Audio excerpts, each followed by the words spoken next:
혹시 요즘 이유 없이 마음이 불안해지진 않으셨나요? 자려고 누웠는데 내일이 걱정돼 뒤척이다가 깊은 잠에 들지 못한 채 새벽을 맞이한 적 말입니다.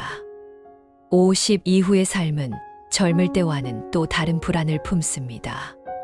젊을 때는 실패해도 다시 시작할 수 있다는 믿음이 있지만 나이가 들수록 다시라는 말이 두려워집니다. 그래서 작은 문제에도 마음이 크게 흔들립니다. 자식 문제, 건강 문제, 노후 준비, 그 어느 것도 마음을 놓을 수가 없습니다. 이 불안은 결국 두 가지 길로 나뉩니다. 누군가는 불안에 잡아먹히고 또 누군가는 불안을 다스려 삶을 단단히 세워갑니다. 불안에 잡아먹히는 사람들의 특징을 알아보겠습니다. 첫째, 불안에 잡아먹히는 사람들은 늘 나쁜 상상에 빠져듭니다. 아직 일어나지도 않은 일을 미리 걱정하며 스스로 최악의 시나리오를 만들어내는 것입니다. 밤에 잠자리에 누워도 내일 일어날 좋지 않은 일들이 머릿속에서 꼬리에 꼬리를 물고 이어집니다. 혹시 병이라면 어쩌지? 내일 일이 잘못되면 어떡하지? 이런 생각이 이어지면 실제로는 아무 일도 일어나지 않았는데 마치 재앙이 이미 눈앞에 다가온 것처럼 마음이 무너집니다. 세네카가 말했듯 우리가 두려워하는 일의 대부분은 결코 일어나지 않는다. 하지만 불안한 사람은 그 허상을 현실보다 더 크게 만들어 스스로를 괴롭히고 결국 삶의 기운을 잃어버립니다. 둘째, 작은 실패에도 크게 무너집니다. 누구나 살아가며 크고 작은 실수를 합니다. 그러나 불안에 사로잡힌 사람은 그 실수를 확대해서 받아들입니다. 역시 난 안 돼. 난 왜 이렇게 부족할까? 이런 자기 부정의 말이 입버릇처럼 따라붙습니다. 한 번의 실패를 인생 전체의 낙인으로 오해하는 것입니다. 그러다 보니 새로운 도전을 시도하지 못하고 도전하지 않으니 성취할 기회조차 사라집니다. 이처럼 불안은 사람을 계속 주저앉히고 결국 스스로가 만든 굴레 속에서 앞으로 나아가지 못하게 만듭니다. 셋째, 타인의 시선을 과도하게 의식합니다. 저 사람이 날 어떻게 볼까? 혹시 내가 부족해 보이진 않을까? 끊임없이 남의 눈을 의식하다 보면 정작 자기 삶의 주인은 자기 자신이 아니라 주변 사람들이 되어버립니다. 이런 불안은 보이지 않는 감옥이 되어 사람을 스스로 가두고 진짜 하고 싶은 말도 못하게 만듭니다. 결국 내 인생을 사는 것이 아니라 남의 눈에 비친 인생을 살게 되는 것이죠. 부처님께서는 이렇게 말씀하셨습니다.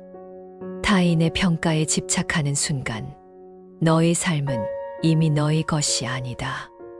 불안은 바로 이런 방식으로 우리를 잠식하고 삶의 자유를 빼앗아가는 가장 교묘한 감옥이 됩니다. 반대로 불안해서 자유로운 사람들은 전혀 다른 태도를 지니고 있습니다. 그들은 언제나 지금 이 순간에 집중합니다. 이미 지나가 버린 과거는 붙잡을 수 없고 아직 오지 않은 미래는 우리가 통제할 수 없다는 사실을 잘 압니다. 그래서 괜한 후회나 쓸데없는 걱정에 마음을 빼앗기지 않습니다. 그들은 오늘 하루를 충실히 살아내는 것이야말로 가장 확실한 행복이라는 사실을 몸으로 배운 사람들입니다. 부처님께서는 이렇게 말씀하셨습니다. 과거를 붙잡지 말고 미래를 걱정하지 말라. 오직 지금 이 순간이 진실이다. 이 말씀은 단순한 종교적 교훈이 아니라 불안을 다스리는 가장 근본적인 지혜입니다. 현재에 머무는 사람은 불필요한 상상의 사슬을 끊고 자신 앞에 놓인 작은 일에 온 마음을 쏟아붓습니다. 그렇게 함으로써 불안은 사라지고 삶은 차분한 리듬을 되찾게 됩니다. 또한 불안에서 자유로운 사람들은 실패를 다르게 봅니다. 그들은 실패를 두려워하지 않습니다. 실패를 인생의 낙인이나 끝이라고 여기지 않습니다. 오히려 실패를 성숙을 위한 배움으로 받아들입니다. 한 번의 실패가 나를 무너뜨리는 것이 아니라 다음 도전을 위한 발판이 될 수 있다는 것을 압니다. 이런 태도를 가진 사람은 넘어져도 다시 일어납니다. 상처를 경험 삼아 단단해지고 실패 속에서도 삶의 의미를 발견합니다. 그들은 남의 시선에 매이지 않습니다. 이러다 욕먹으면 어떡하지 하는 불안보다는 내가 배울 수 있다면 충분하다는 자신감을 선택합니다. 그래서 주저하지 않고 과감히 시도하며 시도 속에서 새로운 가능성을 발견합니다. 결국 불안에서 자유로운 사람들의 공통점은 단 하나입니다. 삶을 두려움이 아니라 배움과 성숙의 과정으로 바라본다는 것. 그 눈으로 세상을 바라볼 때 불안은 더 이상 나를 삼키는 괴물이 아니라 나를 성장시키는 스승이 됩니다. 50 이후 인생이 꼬이는 사람들은 공통적인 특징이 있습니다. 그들은 불안에 휘둘리며 스스로 가능성을 가둡니다. 나이 들수록 더 조심해야 한다는 생각이 앞서고 그 조심스러움이 결국 두려움으로 변합니다. 그래서 새로운 시도를 피하고 도전할 수 있는 기회를 스스로 놓쳐버립니다. 또한 관계의 폭이 점점 좁아집니다. 괜히 나가서 민폐가 되면 어쩌지. 새로운 사람을 만나는 건 이제 부담스러워. 이런 마음은 자연스럽게 발걸음을 줄이고 결국 자기 안에 스스로를 가두게 만듭니다. 겉으로는 안전해 보이지만 사실은 점점 더 외롭고 경직된 삶으로 흘러갑니다. 반대로 인생이 잘 풀리는 사람은 태도가 다릅니다. 그들은 불안을 억지로 없애려 하지 않습니다. 불안은 내 일부일 뿐 나를 삼킬 수 없다. 이렇게 인정하면서도 그 자리에 머물지 않습니다. 불안을 안고도 앞으로 나아갈 길을 찾습니다. 이런 태도를 가진 사람은 끝까지 성장합니다. 50 이후에도 새로운 취미를 배우며 마음의 즐거움을 찾고 삶의 활력을 더합니다. 작은 변화에도 기꺼이 도전하며 자신을 낡은 틀 안에 가두지 않습니다. 새로운 인연을 만들어내고 낯선 환경 속에서도 배움을 이어갑니다. 결국 이 작은 차이가 커다란 인생의 갈림길을 만듭니다.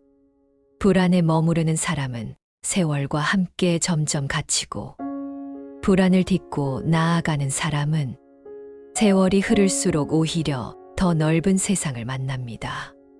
50 이후에도 여전히 성장을 멈추지 않는 사람. 그들이야말로 불안을 넘어서는 진짜 지혜로운 사람입니다. 스토아 철학자 세네카는 이렇게 말했습니다. 우리가 두려워하는 것의 대부분은 결코 일어나지 않는다.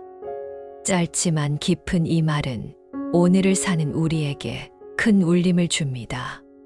실제로 우리가 마음속에서 그려내는 불안의 그림은 대부분 실체가 없는 환상에 불과합니다. 예를 들어 내일 중요한 자리가 있을 때 혹시 내가 실수하면 어쩌지? 사람들이 날 비웃지 않을까? 하는 걱정이 밀려옵니다.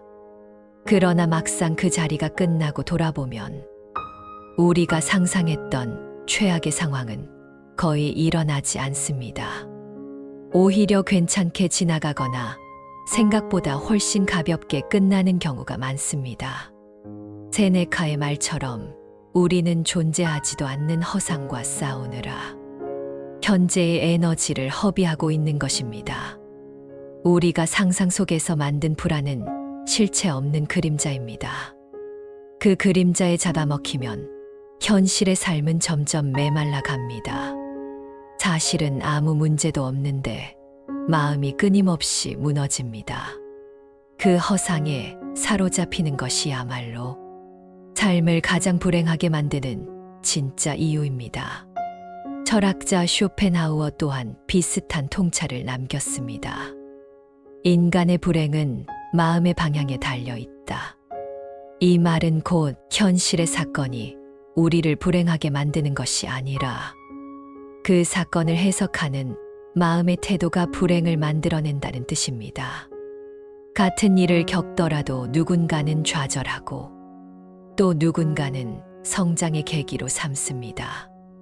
마음을 어디에 두느냐에 따라 인생의 무게가 달라지고 삶이 짓누르는 돌덩이가 되기도 하고 성장을 돕는 디딤돌이 되기도 합니다.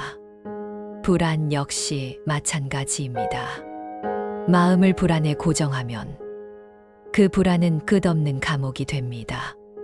하지만 마음을 배움과 성숙에 둔다면 불안은 오히려 삶을 단단하게 다져주는 스승이 될 수 있습니다.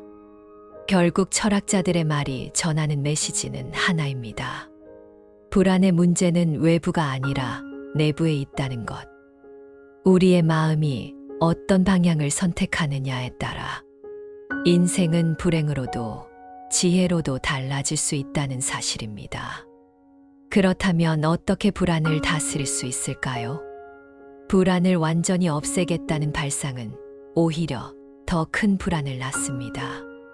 중요한 건 불안을 없애는 것이 아니라 그 불안을 다루는 힘을 기르는 것입니다.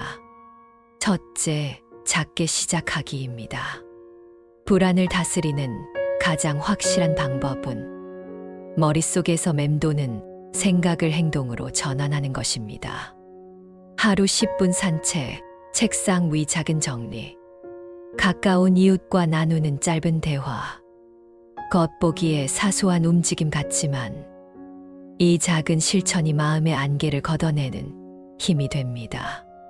불안을 붙잡고 가만히 앉아 있으면 그 생각은 점점 더 커지고 우리를 짓누릅니다. 하지만 몸을 움직이고 눈앞에 일을 해내는 순간 나는 할 수 있다는 감각이 되살아납니다. 큰 변화를 꿈꾸기 전에 작은 행동부터 시작하는 것. 그것이 불안의 무게를 줄이는 첫걸음입니다. 둘째, 마음을 기록하기입니다. 불안은 막연하기 때문에 더 무섭습니다.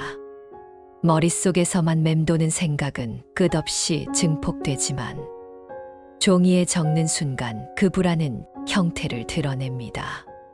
내일 발표가 걱정된다. 경제가 불안하다. 이렇게 글로 옮겨 놓으면 뭘 막연했던 불안은 구체적인 문제로 바뀝니다. 그리고 구체적인 문제는 해결할 수 있습니다. 필요하면 계획을 세우고 방법을 찾아볼 수 있지요.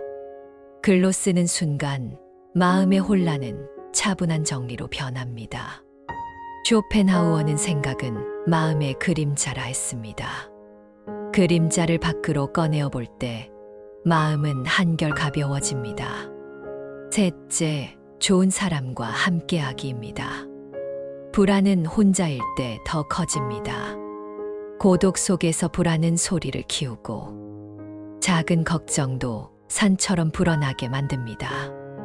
하지만 믿을 수 있는 친구와 나누는 짧은 대화, 따뜻한 가족의 한마디 격려는 약으로도 바꾸기 힘든 위로가 됩니다. 사람 사이에 온기는 불안을 녹여내고 마음을 지탱하는 힘이 됩니다. 불안을 이겨내는 데 있어 가장 큰 약은 때로는 바로 함께 있음 그 자체입니다. 결국 불안을 다스린다는 것은 거창한 결심이나 완벽한 통제가 아닙니다. 작은 행동, 기록하는 습관, 따뜻한 인연, 이 세 가지가 모여 불안을 삶의 한 부분으로 받아들이고 그 너머로 나아갈 힘을 길러줍니다. 50 이후의 인생은 누구에게나 불안이 찾아오는 시기입니다. 몸은 예전 같지 않고 관계도 조금씩 줄어들며 앞으로의 삶에 대한 막연한 두려움이 커집니다. 하지만 중요한 건 불안이 있느냐 없느냐가 아니라 그 불안을 어떻게 다루느냐에 있습니다. 부처님은 말씀하셨습니다. 마음이 괴로움을 만들고 마음이 평안을 만든다. 불안을 키우는 것도 불안을 다스리는 것도 결국 내 마음의 태도에서 비롯됩니다. 오늘 이 순간 불안이 몰려오더라도 그 불안이 내 삶의 주인이 되도록 두지 마십시오. 불안은 단지 손님일 뿐 나라는 집의 주인은 아닙니다. 불안을 다스릴 줄 아는 사람, 그가 바로 자기 인생을 온전히 주도하는 사람입니다. 그리고 그 순간부터 50 이후의 인생은 더 이상 두려움이 아닌 성숙과 지혜의 시간이 됩니다.